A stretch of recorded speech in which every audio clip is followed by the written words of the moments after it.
Look at the 17th century Indian subcontinent. The massive Mughal Empire dominates the north, and the Adil Shahi Sultanate controls the south. For the common people, daily life meant absolute subjugation. Heavy taxation and brutal enforcement left them with zero autonomy. But look at the geography of the western coast. These towering peaks are the Sahyadri Mountains. This treacherous terrain became the perfect cradle for uprising. In 1645, deep inside these mountains, at the Raireshwar temple, a 15-year-old boy named Shivaji slit his own finger. He poured his blood over the central idol, swearing an oath to establish Hindavi Swarajya, complete self-rule. Exactly 1 year later, at age 16, he captured this imposing structure, the Torna Fort. Instead of launching a massive frontal assault, he used backdoor diplomacy and sharp tactical maneuvering to take the stronghold without a major battle. Shivaji's early conquest of these mountain peaks provided the physical base for a sovereign state that rejected foreign authority entirely. This political independence put the Marathas on a direct collision course with the era's undisputed superpowers. By 1659, the Adil Shahi leadership decided to crush this movement. They deployed their most feared general, a massive commander named Afzal Khan, to eliminate Shivaji.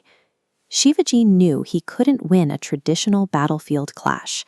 He lured Khan into the dense forests of Pratapgarh for a peaceful negotiation. Anticipating a trap, Shivaji secretly wore heavy iron chainmail beneath his ceremonial robes. When the two men embraced, Afzal Khan drove a dagger into Shivaji's back. The blade struck the hitting armor. In a split second, Shivaji produced a concealed weapon, metal tiger claws, and fatally struck the giant general. The enemy retaliation was swift. By 1660, an enraged army trapped Shivaji inside the Panhala fort. With supplies running out, the king and a small contingent made a desperate midnight escape through blinding rain and deep mud. The pursuing army caught up to them at a narrow mountain pass. To buy the king time to reach safety, a commander named Baji Prabhu Deshpande and exactly 300 soldiers turned around to block the pass. They held off an army of thousands, fighting until the last man fell.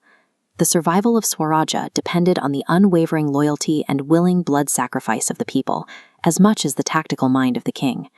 Outnumbered in open combat, the Marathavas perfected guerrilla warfare. In 1663, the Mughal general Shaista Khan occupied Shivaji's childhood home in Pune with over 100,000 soldiers. They infiltrated the city at midnight, ambushing the general in his own bedroom and severing his fingers as he fled into the night. To cripple the Mughal war machine financially, Shivaji marched his forces into their wealthiest port city, Surat.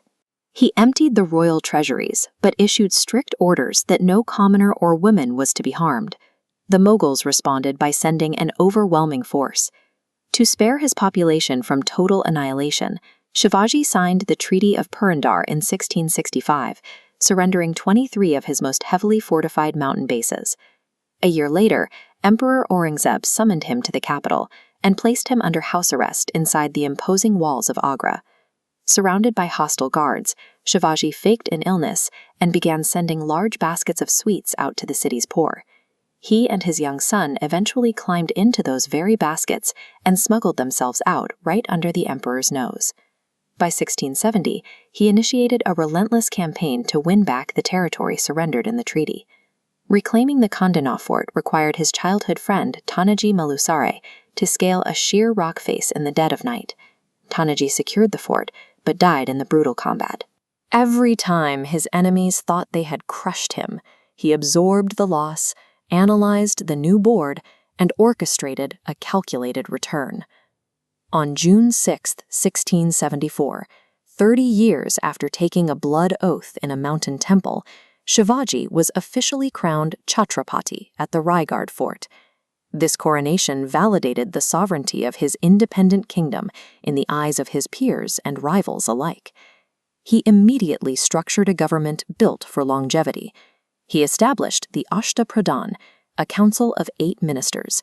This decentralized his authority, ensuring that the state functioned through dedicated departments rather than the whims of a single ruler. He also prepared for new threats from the sea. Realizing that European colonial powers were approaching the coastline, he constructed massive sea forts and commissioned a dedicated fleet of warships, establishing India's first modern naval defense force. Chhatrapati Shivaji Maharaj passed away in 1680. But the military structures and the defensive doctrines he left behind continued to bleed the Mughal Empire, eventually plunging it into a war of attrition that caused its collapse. He constructed a functional state using the Sahyadri Mountains as his shield and the people's loyalty as his foundation. By doing so, he proved that indigenous self-rule was possible, leaving behind an idea of sovereignty that outlasted his empire by centuries.